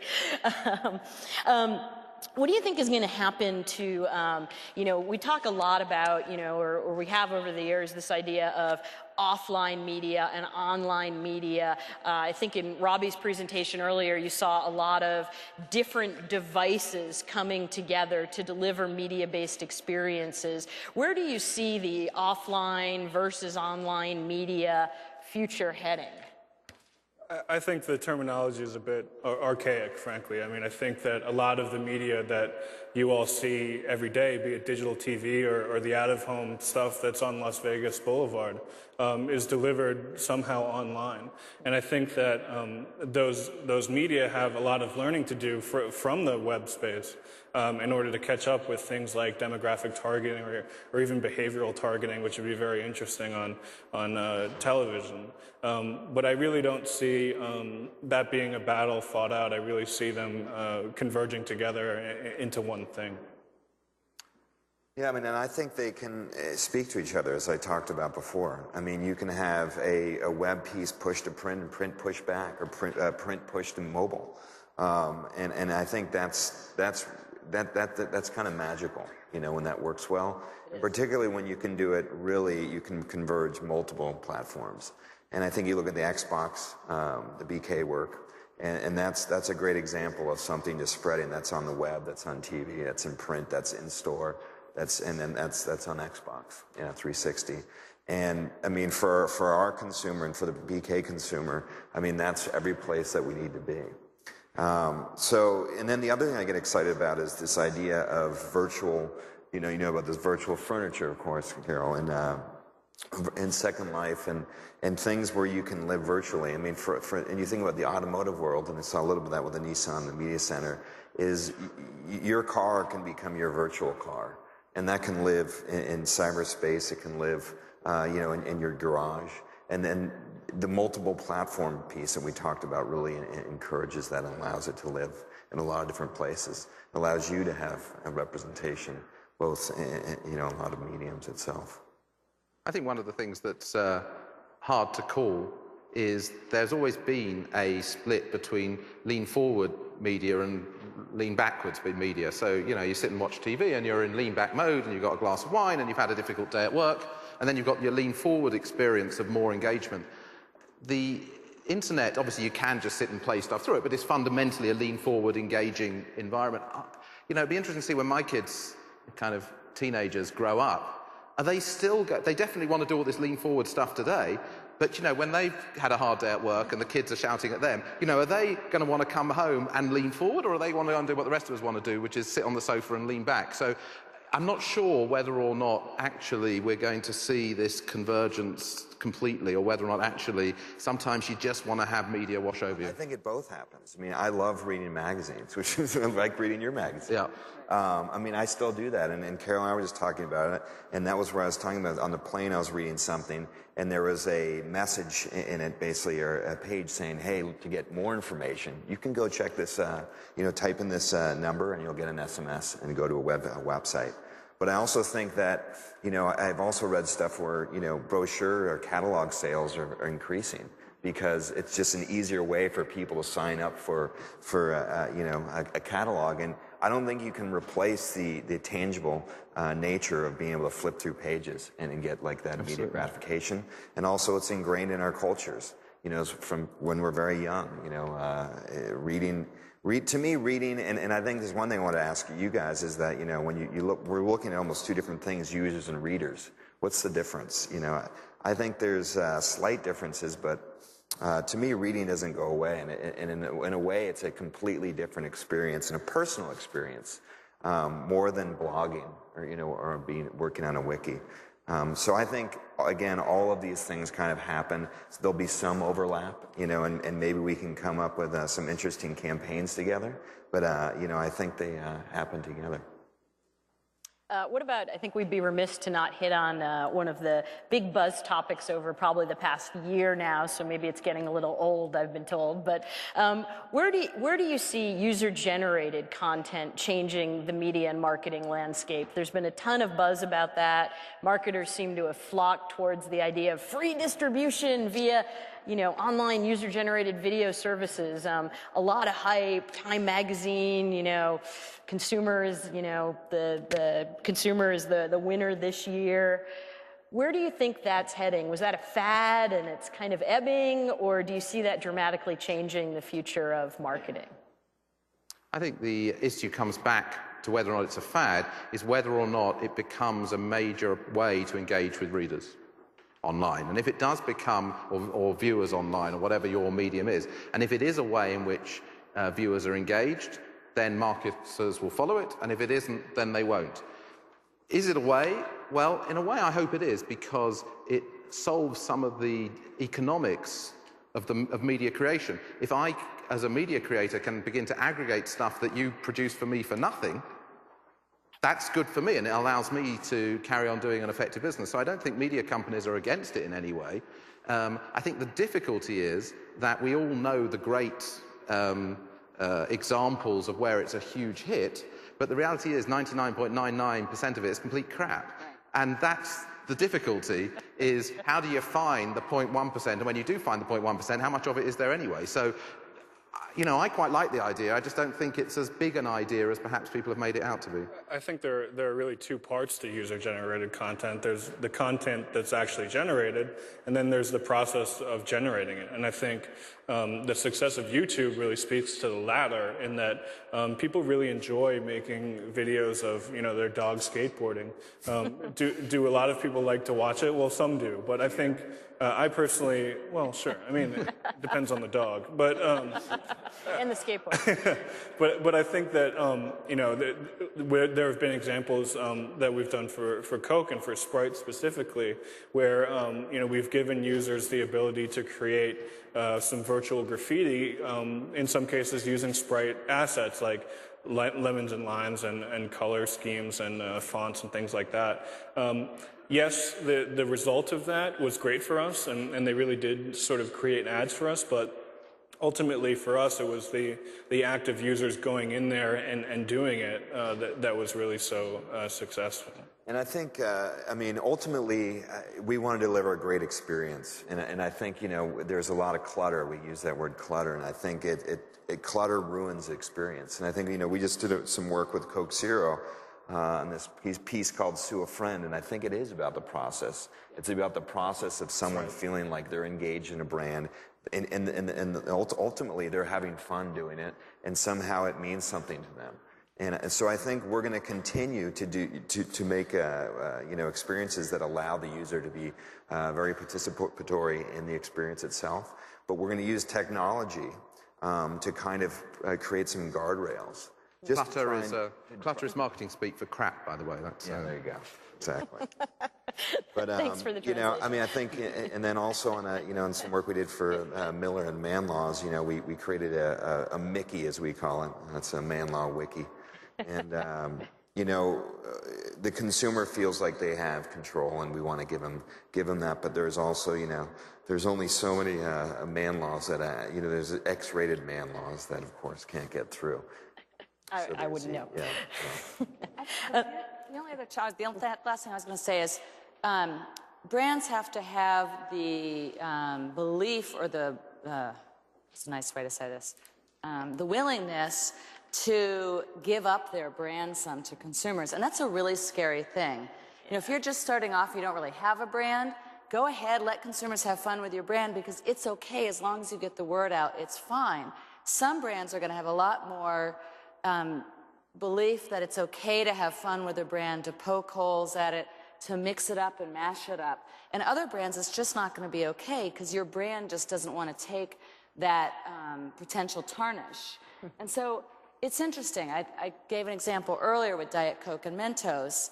At first, amazing, right? The Epibird guys created the Bellagio fountains with Diet Coke and Mentos. And if you are one of the 3 Americans, I think, who have never seen it, I suggest you go and Google it, and you'll find it all over the internet. But the Coke brand folks had a hard time at first because, what does Diet Coke have to do with Mentos and creating geysers? I mean, it had nothing to do with the brand's positioning. So their initial reaction was, oh, I don't like this, that's not in keeping with the brand. So it took some real education to say, guys, get this, you don't own your brand completely. And guess what? Consumers are having fun with the Diet Coke brand, and they're, by the way, buying a lot of 2 liters at the same time to make these geysers. So maybe embrace the fact that people are having fun with the brand and get behind it and encourage people to interact with the brand that way. But it was a real education process to get to the point where then we supported the next Epibird video where they did the Rube Goldberg thing. But that's an education process because it's tough when you've spent millions and millions of dollars to create a brand, to put that in consumers' hands. And I love that because there's something honest about it. And the fact is that people are finding those videos out there now, and either they're going to find it through Coke, or they're going to find it through Google. Yeah. And they're going to do it anyway. So whether you get behind it or not, the question is, if you get behind it, you have to be able to tolerate the risk that it might not all be positive. Yeah, I mean, that works with Diet Pepsi, too. Yeah. But actually, it's proven that it works best with Diet Coke. These Epibird guys, they tried Coke, Diet Coke, Pepsi, Diet Pepsi, and other sodas. Diet Coke was the best. I see some experiments later tonight after a couple of cocktails. Swear to God, I didn't make that up. You can go read it online. Good to have a project. Well, we're going to open it up to questions in a second. I just have one more question for you. As people out here are thinking about where to head in their businesses and their careers, thinking about where advertising and marketing and technology are colliding, where they should be thinking and investing their energy, where do you think is the most exciting opportunity? Google. Go and work for Google. That would be my advice. I think interactive. You got to have a high tolerance for change and more change and more change. So I think interactive is the most dynamic, exciting place to be. But you're really in sales, not marketing at that point, because what you're really doing is selling internally to your company what you're doing. But if you like change, and I would take it, of course, interactive is where I like to be, but also one step further, is more in this integrate space. And it's interesting. I see the younger people that are, I'm working with. They know how to use Avid. They know Flash. They know how to HTML. They know how to program everything. And Silverlight. They're just they're masters of many media, and that's really going to start changing. When you start thinking about the future, that's really interesting. So my advice is that if you do want to be an interactive, it's not just thinking about web, it's not just thinking about mobile, it's thinking about every kind of digital media out there and also the more traditional ones, having a firm understanding of how they all work together and how they can all, kind of help each other. Yeah, and I mean, the one thing I would tell somebody looking to get into advertising is call me. We're always looking for people. So, if anybody wants to work in advertising, there are a lot of jobs out there. And I do think, I think that collectively the points you made, I think the interesting places to work, whether it's on the client side, whether it's on the agency side, whether it's on the publisher side, are the companies that are actually bringing all of those disciplines together.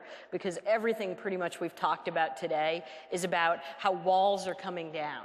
They're coming down between publishers and consumers and advertisers. They're coming down between IT departments and marketing departments. They're coming down between creative teams and media teams.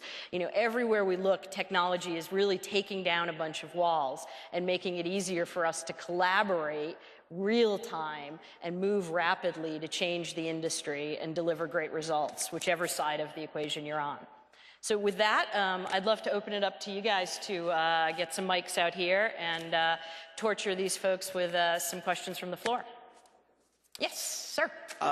Google has been mentioned, and with the recent acquisitions, small fry like Microsoft and AT&T little guys, yeah, went off crying to the Justice Department about antitrust. Do you guys worry about concentration of channels in the online media? I don't. I think that the thought that, Google themselves are a demonstration of the power of a great product and the power of innovation. And I think people who live in the world that you live in, and to a degree the world that I live in, the thought that there could never be another Google. So therefore, one needs to use the power of the law in some way to deal with that, I think is naive at this stage. Clearly, if we got to a stage where the only place where you could reasonably buy advertising was from Google, that would be an issue. But that simply, despite their extraordinary penetration in certain markets, we're just not there. And I think that you have to let the market run. I heard a stat recently that there's a new search startup happening in the Valley every 48 hours. So the next big evolution, who knows where it'll come from. I agree with you. It's not something that I'm particularly worried about. I think that one of the wonderful things about the web is that it really has made communications egalitarian to a certain extent, and anybody can get out there and really have an instant audience of hundreds of millions of people. It's not like television in that you need cable contracts and satellite deals. If you have a computer, you have a media company. So I think you're right. I think there are a lot of very innovative and very creative people out there. So much so that one company can't corral them all. Thank you. Thank you. Sir? Is this on? There we go. I actually work for an advertising company, and we've started looking at the possibility of long-form video on the web as an advertising medium. I just want to know what your guys' thoughts were about that, of using using long-form video with branding overlays, things like that, as a form of advertising, and if that was feasible in your opinion. I don't see why it wouldn't be. It's got to be great content, because if you really want someone to sit through long-form video, it's got to be really good. And then the question is, what is that form of advertising? Because if it's disruptive, then you're going to lose people unless the content's really incredible. And I think otherwise, there's no reason you wouldn't. But I think we don't know what that model is. Is it product placement inside is it, the around the long-form video? There's a lot of talk about long-form video playing, and then you've got community aspects along the side. Is that the solution? I don't see why you wouldn't. It's just the way, how do you do that in a way that works for advertisers and works for a consumer? I think it's, as I've been saying, I think it's very hard to do that compelling content. And if you can do long-form video on a consistent basis, I'd get out of the advertising business and go into the content creation business because it's a lot more fun and ultimately a lot more sustainable. I think you'll find it, if you really can do it, then you're doing something that fundamentally is not about advertising, it's about engaging consumers with content, and that is really, really hard. And I think you have to leverage the medium. I mean, it has to be interactive at some point if it's on the web. Because ultimately, I'd rather go home and watch it on my TV. It's going to look better. And I think that's what, as a builder and a developer, I'm always striving to make video look closer to, that over there.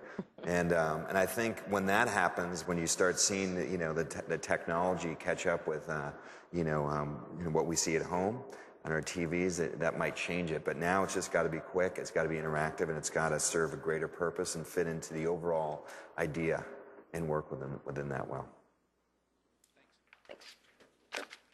Question is initially addressed to Andrew as a publisher, but also broadly to the other members of the panel. Do you believe that the newsreader type technology, such as the New York Times reader or Forbes is using, which happens to be based on Microsoft Windows Presentation Foundation, is going to be a fairly significant play in the publishing arena? And as a general question to the audience, do you think that reading devices, not the e-book readers, but things like tablet PCs or UMPCs, could provide an adequate lean-back environment where you're in an armchair or actually in bed where I read publications? Do you think that that's going to be very significant read in the near future? In the near future, definitely not. And in the medium term, definitely not. And in the long term, definitely not. I think there is I cannot imagine why... So you're unsure. Sorry? So you're unsure. Absolutely. I think that sometimes, it's this thing about you can't kid readers. One of the great things you learn when you're in media is you can market the hell out of something, and nothing kills a bad product as quickly as good advertising. And the fact is that you've had all these devices, good, bad, indifferent, and lots of publishers trying to do it, and nobody is interested. And we can keep on pushing it. Nobody is interested. And you look at the take-up of these new readers, and they're actually rather good. I don't know how many people have tried them, but the reality is that certainly, in my world, or the magazine world, we have the perfect portable reader. If you want to go to Central Park, you want to go to Starbucks, you want to read it in bed, you want to read it in the bath, you want to read it in the toilet, wherever you want to read it, it's perfectly designed for that. So I'm not saying that because I want magazines to continue particularly. I'm saying that because that's what the market's saying. I think one of the strengths of magazines is that it's tactile, and it's one of the only media that is physically delivered to the person that you're trying to reach. That has huge implications for things like product samples. I mean, the perfume business is built on magazines. And so I think that there's a lot to be said, and you don't have to plug in magazines. You don't have to put batteries in magazines. So I agree with Andrew. Well, I think I had an interesting conversation not that long ago with Bill Gates on this, and I think the big turning point will come, and it's not next year, but it's in the foreseeable future, when the digital form factors become portable and flexible enough that you can do this and put it in your pocket. But and that will be a massive turning point. But if you look at the data, it's interesting. There is a big difference between magazines and newspapers.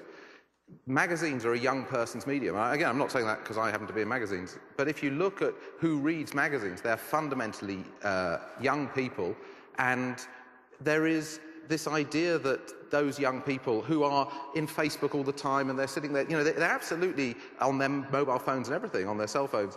There is just no demand, and Bill Gates can shout about it as much as he's like, and he can use one, and that's great, but nobody else is interested. We'll see. We'll see. Yes, sir. First of all, Andrew, thank you. You've added an immense value to the entire conference. Appreciate it. My question is about the contemptible user experience of most advertising online. The assertion was made, and I appreciate the sentiment, that we've pulled back from the precipice of really intrusive, horrible ads. The web I'm on is full of really bad ads, right? Like the sites that I'm on, there's almost an active contempt for me. And I'm thinking, like, not to name names, but MySpace, right? So which is bigger than any of our sites, right? Like any of us. Those of you that spend ad dollars, are you going to keep spending ad dollars there? And if the premise is true that people like a better experience, why are they going to these sites that have the worst ad experiences on the web? Well, I think it's a trade-off, and I think you're right. There is some deplorable advertising out there, not just on the web, but everywhere. I can't listen to a radio ad. It really just drives me crazy. But I think, in some respects, you have to understand that spam still exists because spam works somehow. These bad ads still exist because somehow they still work. I don't know how that is, and we really try to avoid that. And we try to make the advertising experience as good as possible. And when we don't do that, we hear it. We definitely hear it. Publishers hear it. Advertisers hear it. And so we try and avoid it. We don't want you to be pissed at us any more than anybody else. To that, sorry, one quick addition. Yes, it works. I'll grant that. Is that where the bar is? Not for me, but for somebody. Yeah, but, you want to say you want to restrict people's freedom to put bad ads up? I mean, that's just, you don't want that. What are you going to say? We're going to screen every ad and only if it's good it goes up? That's just not what it's about, okay? So, consumers vote with their clicks. If you have a lousy ad, no one's going to click on it, okay? So that stupid company spent a lot of money creating and paying the media to run a bad ad, and guess what? The consumers vote with their feet or their finger. If you put good ads up, guess what? Then they're going to click or they're going to go buy your product. So, that's just the way advertising works. Except that I think there is everyone, what advertisers and agencies talk about is they're looking for impact, but not interruption. The difficulty is that the easiest way to get impact is to interrupt. And I think that effectively, bad advertising, one way or another, you say you don't click on it, but actually what it's doing is you're going to the site to consume the content, and you're being interrupted and disrupted from doing that. So that's one thing that the web has brought, is actually advertising that isn't just, oh, it's bad, so I'll ignore it. It's actually interrupting and disrupting the very thing that you come to consume. I'm playing devil's advocate a little bit, but then if you don't like that site, don't go to it.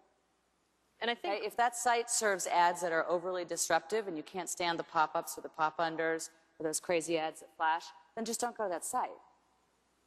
And I think, I kind of agree with you, but I also know that they are successful. And as much as I don't like a direct marketing click-through banner, I still make them because the fact is they're working. But I am still thinking about the experience and how I think and what I think we should go, what a direction should be explored is creating utility around brands and about experiences so that our ads become helpful in some kind of way.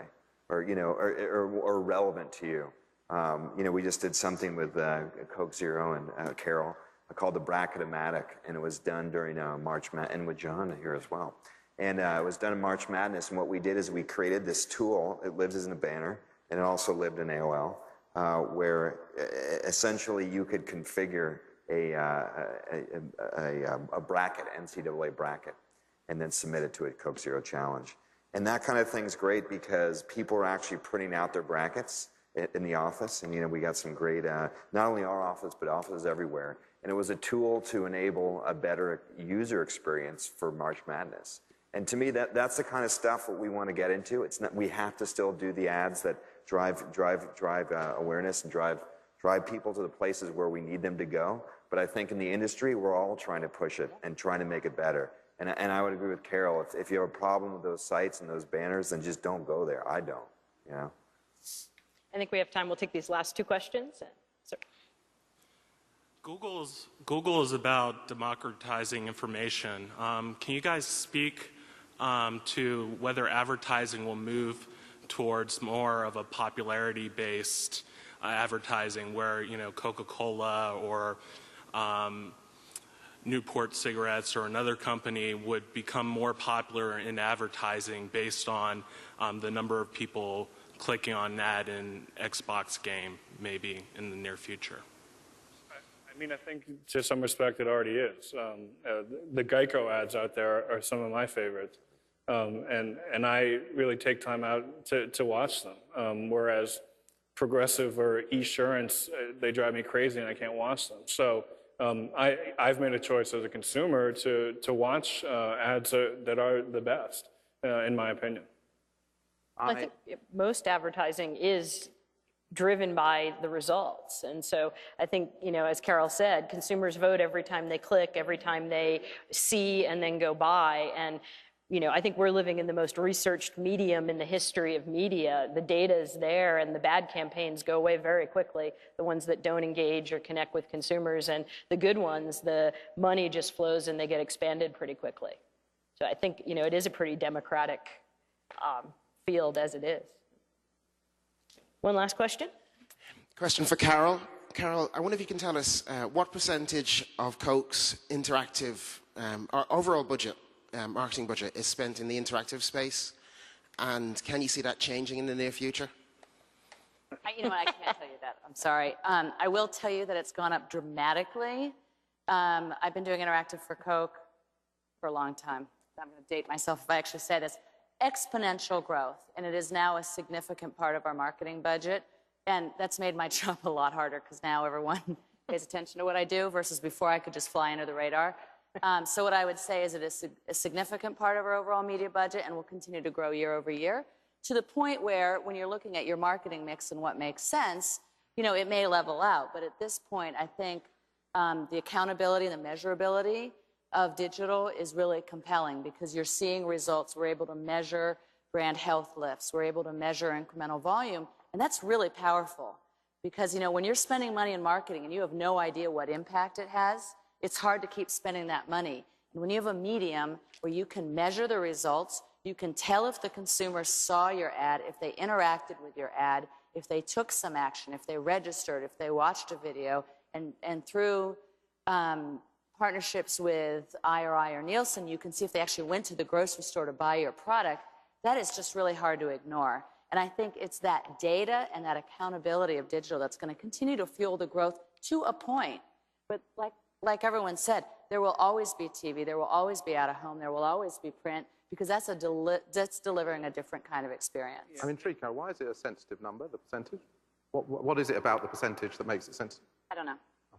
I think to add to Carol's point, you know, what we're defining as digital is changing too. Is video on demand a digital or a broadcast medium? You know, those are big questions that marketers are trying to grapple with. For consumers, they don't really care. So we have to figure it out pretty quickly and get right in that space. In fact, when you run an ad, now at this point, like TV, did I watch it on my TV, real time? Did I TiVo it? Did I watch it on my laptop, or am I watching it on my iPod? Probably don't care, right? I mean, it's just that fact that whether we deliver an advertising message, whichever format, whichever is the best way to reach consumers with that message, I think to John's point, we'll stop saying our digital part of the budget is X and Y and start talking about a media message across all forms of media and be far less concerned about which channel we're spending our money in. Thank you. And thank you all for a very healthy debate.